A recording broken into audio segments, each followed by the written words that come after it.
Hey guys, welcome back to my YouTube channel. My name is Mudukwe Idowu, also known as Deez, and you can call me your favorite bartender. I'm a bartender, a bar consultant, a mixologist, and a spirit enthusiast. I am based in Warri, Delta State, Nigeria, and on this channel, I just want to take you through the world of cocktails, drinks, and booze in general. So if that's the kind of content you like to see, please stay tuned, click like, share, and subscribe to this channel, and also click on the bell notification so you know when I drop a new video.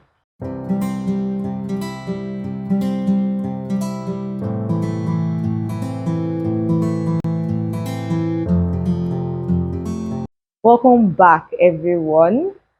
I feel this video is very important before I put out any other thing because I feel like I owe you guys an explanation as to why I disappeared off YouTube because I promised to be consistent in my last video.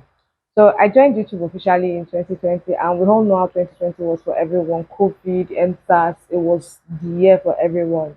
And well, life happened to me then. Not long after I filmed my last video, around then I was house hunting. So in the process of going to check out some apartment with my sister on the 20th of October to be precise, I was robbed and kidnapped alongside my sister. It was a very crazy and mentally draining experience for me. And well, I'm grateful for life and everything. I got robbed and I thought it was just a car snatching sort of thing. These guys were not following me. I had already gotten to my streets and it was still broad daylight, 6 p.m. ish, or to 6, I think. I've gotten to my streets and they were just parked in the streets waiting for any car, I think. I don't know. And these guys just came out of their vehicle after cornering me with guns. And I thought, oh, it was just take the car and go. But they told me to get into the car with my sister. And yeah, there were three. One was driving, one sat in front, and he faced his back to us with his gun. I was behind the driver directly. My sister was in the middle on the floor, and there was a guy behind with us, cocking a gun at us also.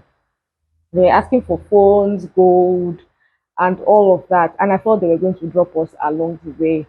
But to cut the long story short, they didn't. And if you're familiar with Warri very well, this happened from on Ekman Refinery Road to the Express. So along the Express, when it was obvious that I didn't know whether they were going to drop us or not, after asking was the owner of the vehicle, if there was full tank in the vehicle for them to drive, and so many other questions, I jumped out of the vehicle, pulling my sister out halfway through, and well, the guy pulled her back and they drove off with my sister. I was able to locate some army men that tried to trail the vehicle, but before we got to Niger Cat, we saw my car. I will drop pictures of how the car eventually came out in this whole thing. They had had an accident with my vehicle, and my sister was nowhere to be found. But someone said they saw them push a lady out of the vehicle along the express just before Army Barracks, and he said he saw her get up and run. And I was really worried and scared because I was really hoping that she did get up and run because I was scared that they might have shot her because of my stupid stunts that I pulled. Not long after that, my dad called. My parents are not based here in Warri with me. My sister actually even came to visit. It's not like she stays in Warri. So he called and said my sister called that we were robbed, if I was okay, that I jumped out of the vehicle and if I was okay. And I'm like, yes, where is she?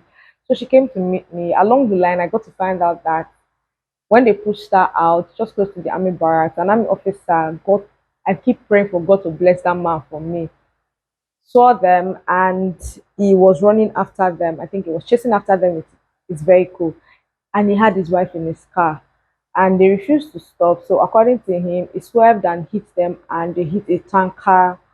If you know Warri very well and you know Ben Jones just before Niger Camp, you know tankers park a lot on that road. So they hit a tanker and people around there thought it was just like two reckless drivers that had an accident and they were trying to help the guys out.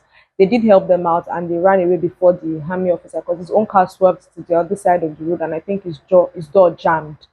So before they could he could come out of his vehicle. They had come out and they ran away, but they left their phones, the guns. My car was a total write-off, but I was grateful to God for one thing, my life, my sister's life, because when the army officer was like, "Oh, sorry about your car," and I'm like, "Sir, in everything that happened this night, because when I jumped out of the vehicle, a car actually stopped right in front of my head on the road, and I could have been run over. They could have shot my sister. It was so many things that could have happened, and it was mentally draining for me. Like I couldn't really bring myself to create content around that period.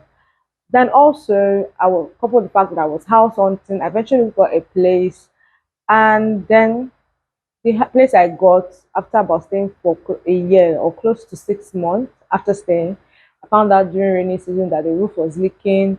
The landlord refused to fix the roof. There was always one issues to the other. For an apartment where you feel you pay so much money, you want to get at least value for your money. So I had to resume house hunting again.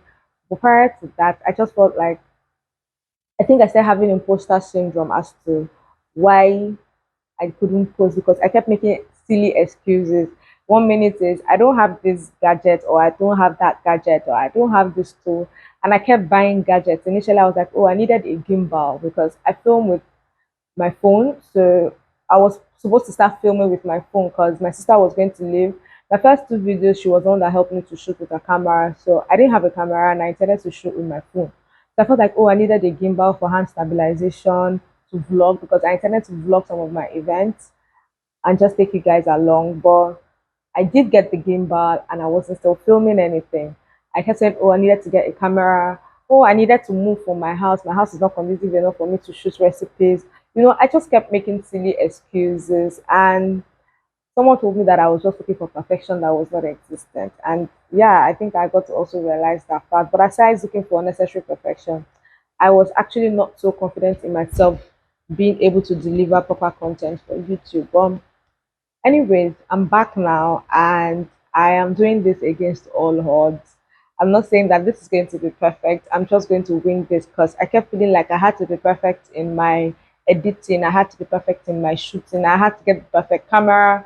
I had to get the perfect this, the perfect that. But guys, I just intend to want to wing this and grow and take you guys along on this journey. I know it's not going to be easy, but I'm just going to do it and hope I grow and get better with it. I have so many contents and recipes lined up that I really want to shoot.